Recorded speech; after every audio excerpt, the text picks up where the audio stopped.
Hey everybody, it's Mike with Riding in the Ozarks, and today we're going to install some of those adjustable wind deflectors that go down the side of your Batwing. I got these from Advanblack, so let's see what we've got wrapped up in this smaller one first. This is probably mounting hardware. So yeah, these are the brackets that will actually go down the edge of the Batwing, along with mounting hardware, and it looks like maybe I get an Advanblack sticker. All right, let's see what we have over here. Two pieces that are foam wrapped again. These should actually be the adjustable wind deflectors. Now, it doesn't look like they come with any kind of paper instructions. My understanding, these are really easy to install. There's three little plugs down the edge of the Batwing. You pull, screws will go through this to hold them in place, and then you put the wind deflectors inside of the brackets. These things are quite well packaged, wrapped up. It is a painted product, but they've done a good job. We're going to check this for quality. I don't see any marks or blemishes. So it came with 6 screws, 3 for each side. These are for tying the wind deflector to the bracket. Here you can see the adjustable wind deflector mounting brackets, and there are 3 holes in them. So that is obviously what the screws are for. And then these holes on the ends will be for the pivots for the actual wind deflector.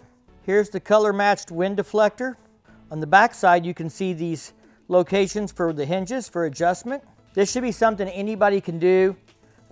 This is a Allen head, so you will need a set of Allen wrenches. All right, guys, these don't come pre-assembled, so I'm going to show you what I think is the proper way. I already did one and it worked for me. The top of this bracket, I don't know how well you can see it there. I might try and take some photos, but it has a notch across the round circle. Okay, that is where this piece is going to go in at. It looks to me like this piece is deeper than this piece. So I'm going to put the deep end in first. Just push it in there until it pops and it's kind of down solid. Then line up the notches and push the bracket down on top of the deflector. If you have it in place, then this end down here should line up. Then you take this pin that just pops in. It's notched and hollow, so it'll squeeze and it'll pop out once you get it all the way through. It goes in from the inside.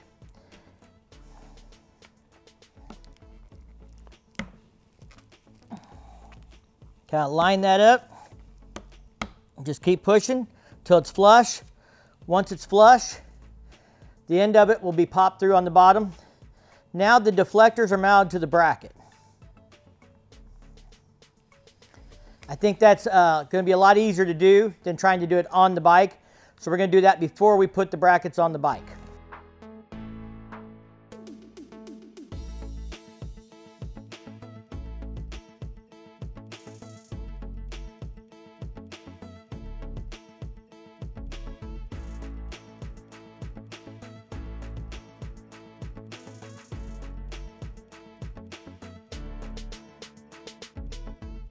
All right, guys, now that we've got those installed, let's have a discussion about why I'm putting these on.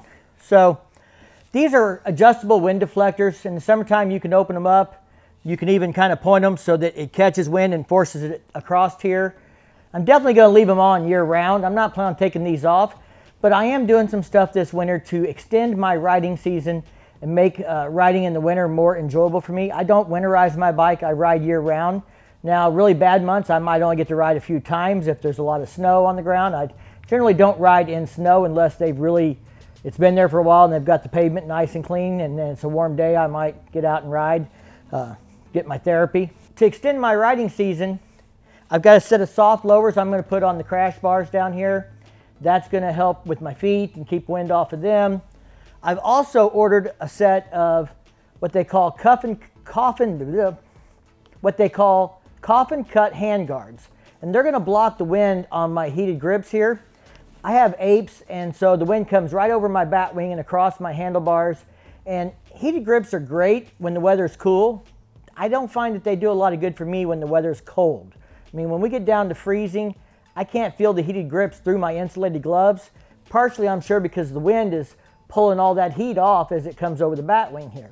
So I'm hoping by putting those coffin cut hand guards on there, that'll do some wind deflection. I also have somebody sending me a set of heated gloves they wanted me to do a review on for YouTube. So I'm sure all those things are going to help. I thought the coffin hand guard things were, you know, I don't know if I'm going to like them, but I decided to do something custom with them. Maybe I'll like them if I customize them up. We'll show you that, guys, in another video. So if you're interested in those, make sure you watch for that video coming out in the next couple months. They're getting some special stuff done to them right now. Anyway, going back to the soft lowers that I'm going to put on here. I've had those for a couple years. I am considering putting hard lowers on year-round. If you guys have got a Street Glide that you've added hard lowers to, let me know your thoughts about it. I'd like to have the set that has that you can integrate running lights and turn signals into. Advanblack makes them, so I'm looking at those. Custom Dynamics makes the lights for a factory lower, but Harley factory lowers are over $700. Advanblacks are just over $300 for Vivid Black. There are some generic ones on Amazon that are even cheaper, but I think I want to go with the Advanblacks because I want to know that the lights are going to fit. I'm concerned that those cheap ones from Amazon are not going to be notched the correct way to be able to put those turn signal running lights into them and stuff. If you got any experience with that, you know, leave me a comment. Let me know what you think of them. I'm not opposed to buying stuff off of Amazon. I do it all the time, sometimes just to review stuff that I'm not sure if I want. I don't want to spend a lot of money on.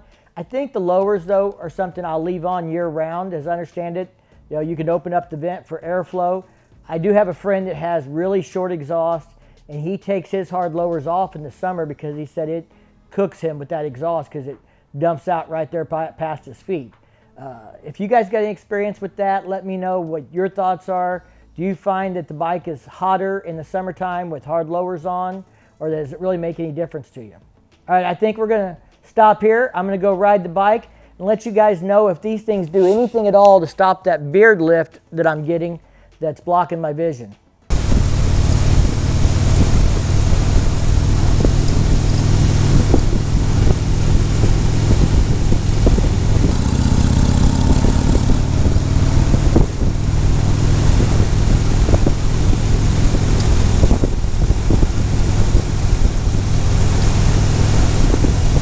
All right, guys, I'm back from the ride, and as you can tell, it did make a difference. Not a huge difference. I think these were around 60 bucks from Advanblack. Yeah, there's some cheaper solutions, but I wanted something with a guarantee. These have a color match guarantee and stuff from Advanblack. You can send them back if there's anything wrong with them. I'm happy with them. I think they help. If you guys have ever ran those fork fangs or air deflectors that run down the forks here and stuff, leave me a comment and let me know what you think of them. Were there any negatives, anything you didn't like about them? I'm a little leery if I want to go that route or not. I'm not sure I like the look, and that is important to me. But I'm trying to solve the beard updraft, so that's important to me also.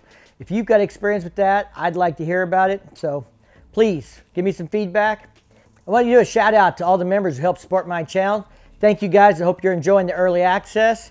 If you like this video, make sure you give it a big thumbs up. If you do that YouTube thing, check out the content on my channel. And if you dig it, hit that subscribe button down below. Don't forget to ring that bell to be notified the next time I drop a new video.